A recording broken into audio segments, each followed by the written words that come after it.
Kim Chiu nakatanggap ng advance flowers para sa Valentine's.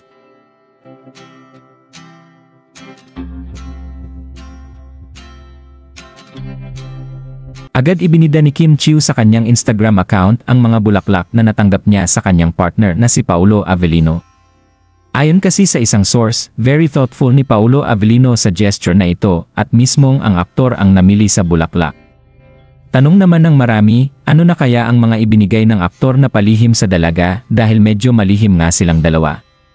Bihirang-bihira nilang ipaalam sa publiko ang mga bagay na kanilang mga ginagawa. Pwedeng paraan ito para ipakita ang pagpapahalaga, lalo na kung ginawa mo ang isang bagay para sa kanya.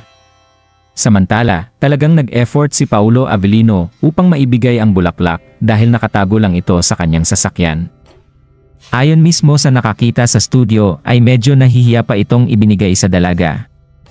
Agad namang napasigaw si Kim Chiu ng wow dahil sa nakitang mga bulaklak. Nagustuhan di umano niya ito at medyo na-touch siya sa inihandang sorpresa ng aktor. Sabay naman sigaw ng aktres na ang layo pa ng Valentine's Day pero may pabulaklak ka na pao. Sagot naman ng aktor simpleng appreciation lang ang kanyang ginawa dahil alam niya kung gaano kasipag at kahalaga sa kanya si Kim Chiu. Samantala, ibinahagi na ng Star Cinema ang kanilang mga schedule at mall shows para sa tour sa darating na promotions ng kanilang pelikula. Nandito sa screen ang mga schedule at kung nasa partikular na lugar kayo ay dapat niyong abangan ang dalawa sa inyong mga lugar. Umaasa naman sina Pao at Kim Chiu na maraming pupunta sa kanilang mga mall shows.